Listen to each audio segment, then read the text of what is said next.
Étudier la Bible, un podcast hebdomadaire pour approfondir la Bible, parole de Dieu. Bonjour à tous et bienvenue dans ce nouvel épisode de podcast Étudier la Bible. On est toujours dans Josué, le livre de Josué.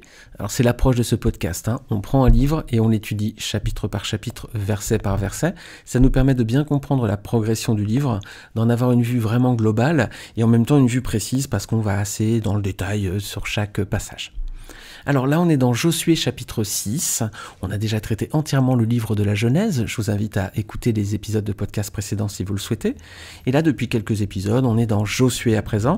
Et on va étudier ensemble cette semaine, donc le chapitre 6, avec la prise de Jéricho. Alors, le peuple a été circoncis par Josué. Ils ont mangé pour la première fois la Pâque en terre promise. Et puis, il y a le chef de l'armée de l'Éternel qui est venu en personne pour les aider dans les combats à venir. Alors Israël est donc à présent en ordre de marche pour conquérir Canaan, et ça va commencer par une première ville, c'est Jéricho. Alors Dieu va intervenir avec puissance pour livrer cette ville aux Israélites, et c'est ce qu'on va regarder donc dans cet épisode, Josué chapitre 6, on va le lire ensemble. Jéricho était fermé et barricadé devant les enfants d'Israël. Personne ne sortait et personne n'entrait. L'Éternel dit à Josué, « Vois, je livre entre tes mains Jéricho et son roi, ses vaillants soldats. Faites le tour de la ville, vous, tous les hommes de guerre. Faites une fois le tour de la ville. Tu feras ainsi pendant 6 jours. 7 sacrificateurs porteront devant l'arche 7 trompettes retentissantes. Le 7e jour, vous ferez 7 fois le tour de la ville, et les sacrificateurs sonneront des trompettes. Quand ils sonneront de la corne retentissante, quand vous entendrez le bruit de la trompette, tout le peuple poussera de grands cris. Alors la muraille de la ville s'écroulera, et le peuple montera chacun devant soi. Josué, fils de Nun, appela les sacrificateurs et leur dit « Portez l'arche de l'Alliance, et que 7 sacrificateurs portent 7 trompettes retentissantes devant l'arche de l'Éternel. » Et il dit au peuple « Marchez, faites le tour de la ville, et que les hommes armés passent devant l'arche de l'Éternel. » Lorsque Josué parlait au peuple, les 7 sacrificateurs qui portaient devant l'Éternel les 7 trompettes retentissantes se mirent en marche et sonnèrent des trompettes. L'arche de l'Alliance de l'Éternel allait derrière eux. Les hommes armés marchaient devant les sacrificateurs qui sonnaient des trompettes, et l'arrière-garde suivait l'arche. Pendant la marche, on sonnait des trompettes. Josué avait donné cet ordre au peuple, « Vous ne crierez point, vous ne ferez point entendre votre voix, et il ne sortira pas un mot de votre bouche, jusqu'au jour où vous direz « Poussez des cris ». Alors vous pousserez des cris. L'arche de l'Éternel fit le tour de la ville, elle fit une fois le tour, puis on rentra dans le camp et l'on y passa la nuit. Josué se leva de bon matin et les sacrificateurs portèrent l'arche de l'Éternel. Les 7 sacrificateurs qui portaient les 7 trompettes retentissantes devant l'arche de l'Éternel se mirent en marche et sonnèrent des trompettes. Les hommes armés marchaient devant eux et l'arrière-garde suivait l'arche de l'Éternel. Pendant la marche, on sonnait des trompettes. Ils firent une fois le tour de la ville, le second jour, puis ils retournèrent dans le camp. Ils firent de même pendant 6 jours. Le 7e jour, ils se levèrent de bon matin, dès l'aurore, et ils firent de la même manière 7 fois le tour de la ville. Ce fut le seul jour où ils firent 7 fois le tour de la ville. À la 7e fois, comme les sacrificateurs sonnaient des trompettes, Josué dit au peuple « Poussez des cris, car l'Éternel vous a livré la ville. La ville sera dévouée à l'Éternel par interdit, elle et tout ce qui s'y trouve. Mais on laissera la vie à Rahab, la prostituée, et à tous ceux qui seront avec elle dans la maison, parce qu'elle a caché les messagers que nous avions envoyés. Gardez-vous seulement de ce qui sera dévoué par interdit, car si vous preniez de ce que vous aurez dévoué par interdit, vous mettriez le camp d'Israël en interdit, et vous y jetteriez le trouble. Tout l'argent et tout l'or, tous les objets d'airain et de fer seront consacrés à l'Éternel, et entreront dans le trésor de l'Éternel. Le peuple poussa des cris, et les sacrificateurs sonnèrent des trompettes. Lorsque le peuple entendit le son de la trompette, il poussa de grands cris, et la muraille s'écroula. Le peuple monta dans la ville, chacun devant soi, ils s'emparèrent de la ville. Et ils dévouèrent par interdit au fil de l'épée tout ce qui était dans la ville, hommes et femmes, enfants et vieillards, jusqu'aux bœufs, aux brebis et aux ânes. Josué dit aux 2 hommes qui avaient exploré le pays, « Entrez dans la maison de la femme prostituée, et faites-en sortir cette femme et tous ceux qui lui appartiennent, comme vous le lui avez juré. » Les jeunes gens, les espions, entrèrent et firent sortir Rahab, son père, sa mère, ses frères, et tous ceux qui lui appartenaient. Ils firent sortir tous les gens de sa famille et ils les déposèrent hors du camp d'Israël. Ils brûlèrent la ville et tout ce qui s'y trouvait. Seulement, ils mirent dans le trésor de la maison de l'Éternel l'argent, l'or et tous les objets d'airain et de fer. Josué laissa la vieille arabe, la prostituée, à la maison de son père et à tous ceux qui lui appartenaient. Elle a habité au milieu d'Israël jusqu'à ce jour, parce qu'elle avait caché les messagers que Josué avait envoyés pour explorer Jéricho. Ce fut alors que Josué jura en disant « Maudit soit devant l'Éternel l'homme qui se lèvera pour rebâtir cette ville de Jéricho. Il en jettera les fondements au prix de son premier-né, et il en posera les portes au prix de son plus jeune fils. » L'Éternel fut avec Josué, dont la renommée se répandit dans tout le pays. Alors, on va voir plusieurs choses dans cet épisode, les amis. Déjà, on va commencer par voir un premier point, c'est l'obéissance de Josué du peuple d'Israël.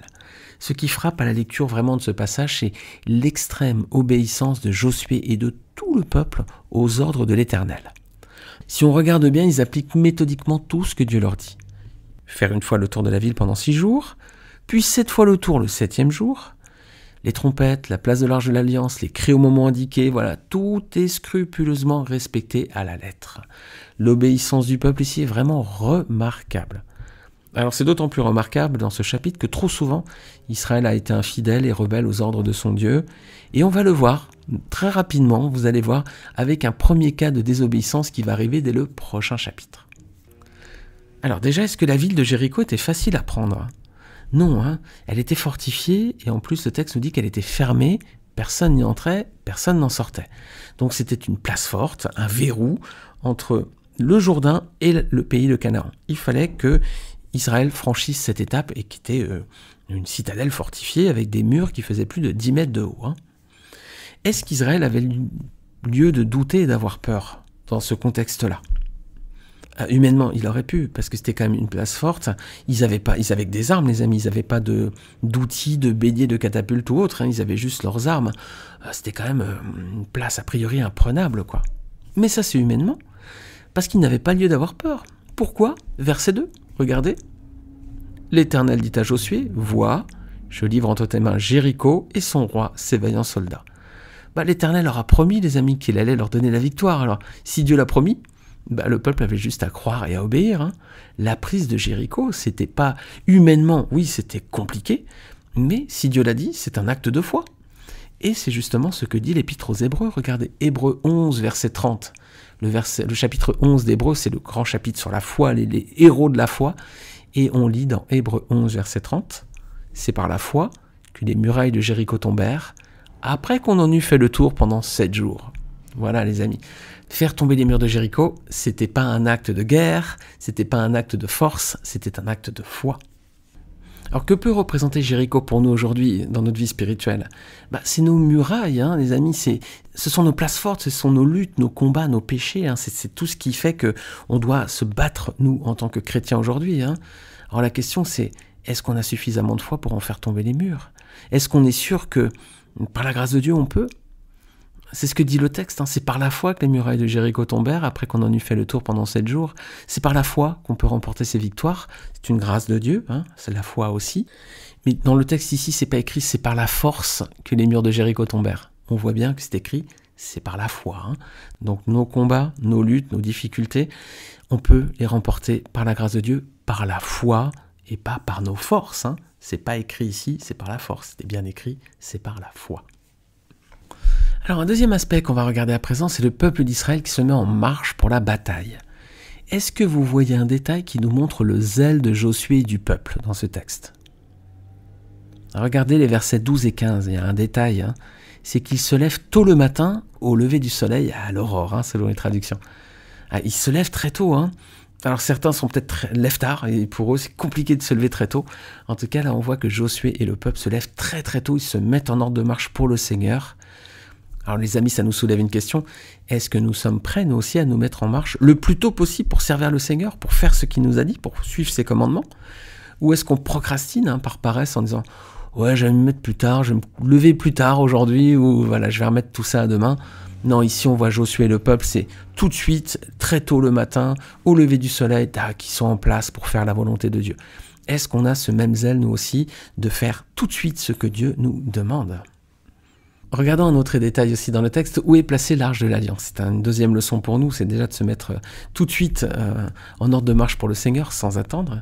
Et le deuxième aspect, regardez, c'est lié à l'arche de l'Alliance, à son positionnement. Où est placée l'arche de l'Alliance, les amis? Regardez, quelle est sa place, hein? L'arche était avec le peuple, et pas n'importe où. L'arche était au milieu du peuple, au centre. Ça veut dire, deuxième point, que Dieu doit toujours être au centre de notre vie. Hein. À plus forte raison dans nos combats, les amis. Hein. Regardez justement ce que dit 2 Corinthiens chapitre 10, verset 3. Ça ne va pas être par nos forces qu'on va remporter la victoire. Hein. Dieu doit être présent. Pourquoi? Regardez 2 Corinthiens donc 10, 3. Si nous marchons dans la chair, nous ne combattons pas selon la chair. Car les armes avec lesquelles nous combattons ne sont pas charnelles, mais elles sont puissantes par la vertu de Dieu pour renverser des forteresses.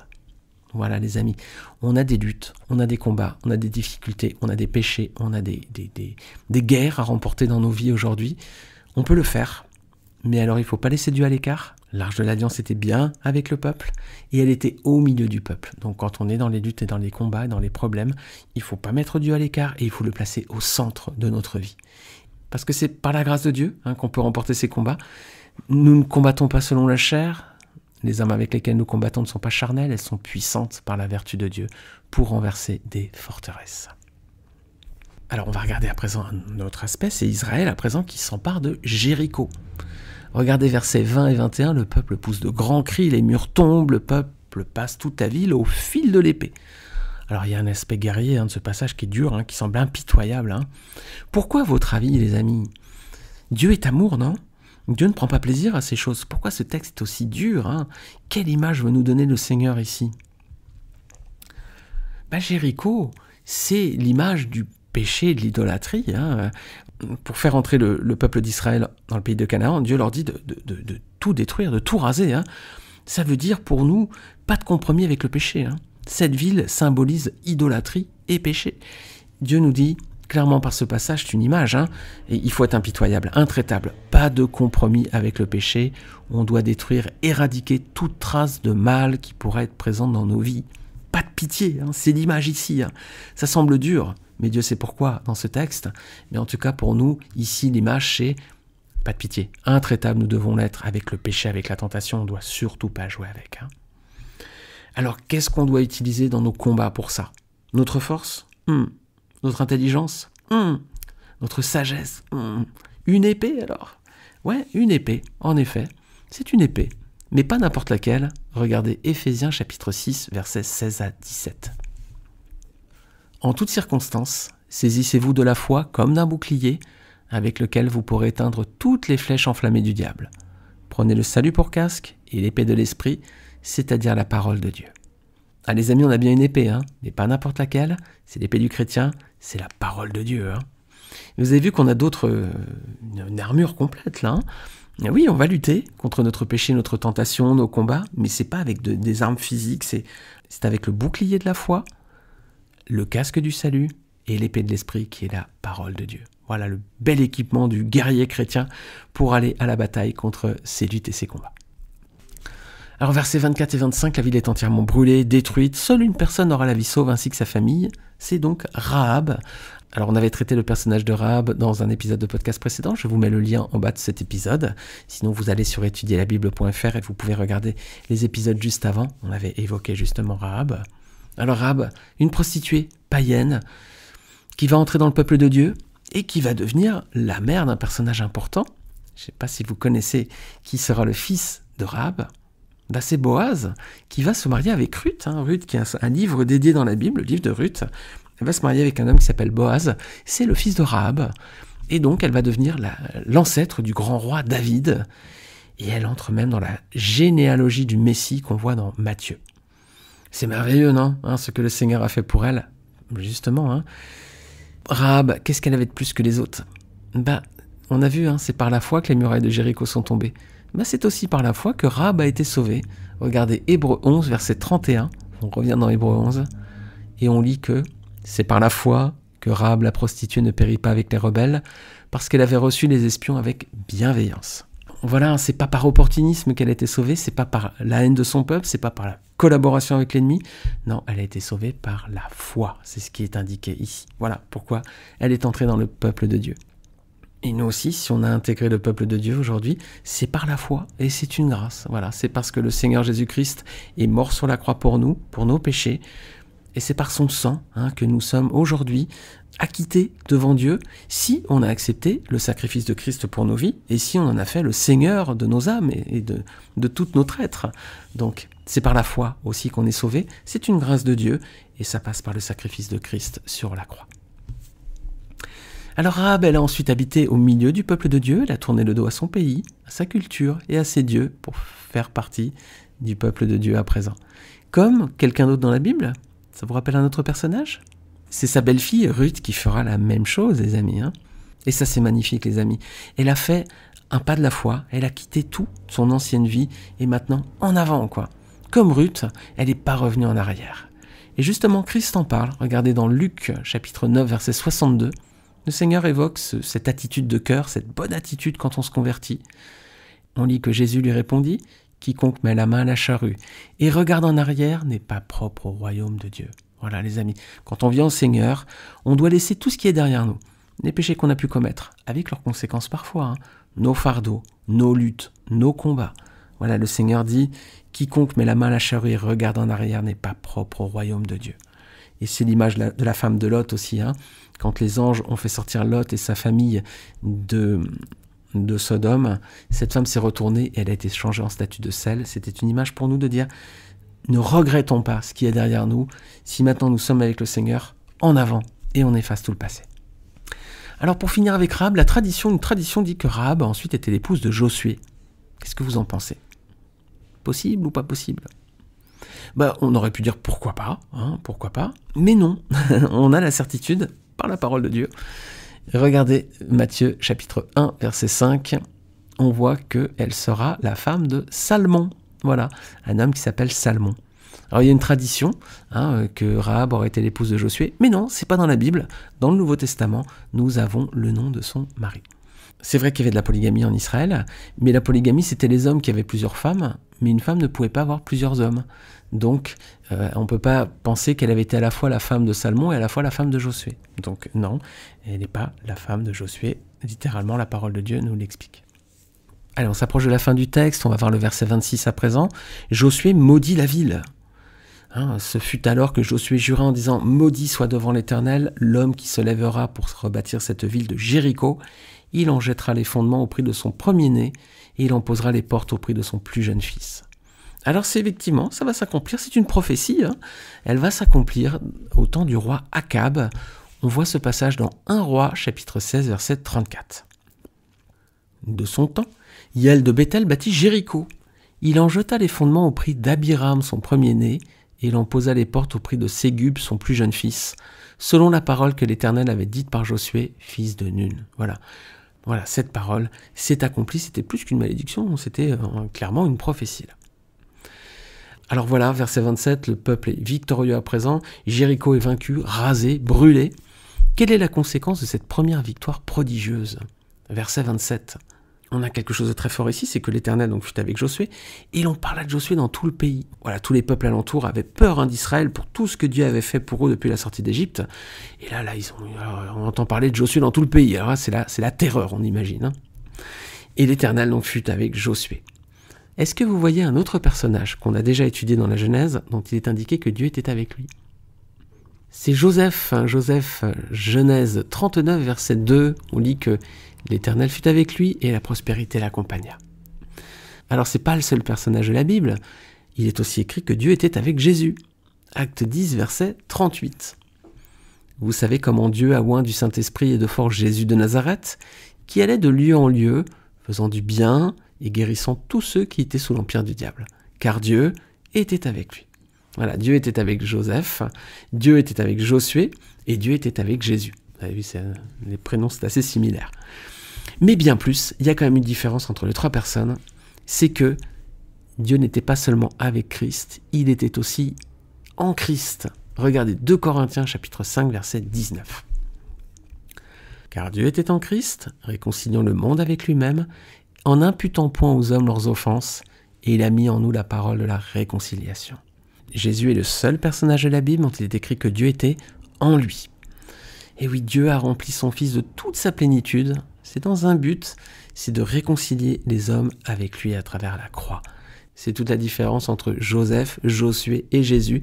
Dieu était avec eux, mais il était aussi en Christ. Et regardez ce verset pour finir, Colossiens chapitre 1er, versets 17 à 20. Ça parle de Christ et le texte nous dit qu'il est avant toute chose, et toute chose subsiste en lui. Il est la tête du corps de l'Église, il est le commencement, le premier-né d'entre les morts, afin d'être en tout le premier, car Dieu a voulu faire habiter toute plénitude en lui. Il a voulu par lui tout réconcilier avec lui-même, tant ce qui est sur la terre que ce qui est dans les cieux, en faisant la paix par lui, par le sang de la croix. Voilà les amis, aujourd'hui la porte du ciel est ouverte pour tous les hommes, pour vous comme pour moi, c'est grâce au sacrifice de Jésus. Et cette porte aujourd'hui, elle est ouverte pour les descendants de Josué, pour les Juifs, pour les Européens, pour les habitants du continent américain, les Asiatiques, continent africain, etc. Et même pour les habitants actuels de Jéricho. Il y a encore des gens qui vivent à Jéricho aujourd'hui et on va les voir dans le prochain podcast. Voilà les amis, Dieu nous aime, Dieu vous aime et il veut que nous fassions tous la paix avec lui et ça passe par la croix du Seigneur. Voilà, amen les amis, amen. Alors la semaine prochaine on se retrouvera, on parlera un peu plus de Jéricho. Je vous souhaite une très bonne semaine, que le Seigneur vous bénisse. Si vous aimez ce podcast et que vous l'écoutez sur Apple Podcast, vous savez que vous pouvez laisser une note et un commentaire. Je vous remercie pour les commentaires réguliers, les notes aussi, ça me fait toujours très très plaisir. Et puis vous savez que vous pouvez aussi le partager autour de vous, auprès de vos frères et sœurs, mais aussi peut-être votre entourage, votre famille qui est encore réticent à s'approcher de la parole de Dieu. Peut-être que ce podcast peut être pour eux une façon d'avoir une approche un peu différente, et un peu pédagogique peut-être, rassurante, explicative, je l'espère en tout cas, pour qu'ils puissent bien comprendre le texte et surtout qu'ils viennent ensuite à la croix au Seigneur. Bonne semaine, que le Seigneur vous bénisse. À très bientôt.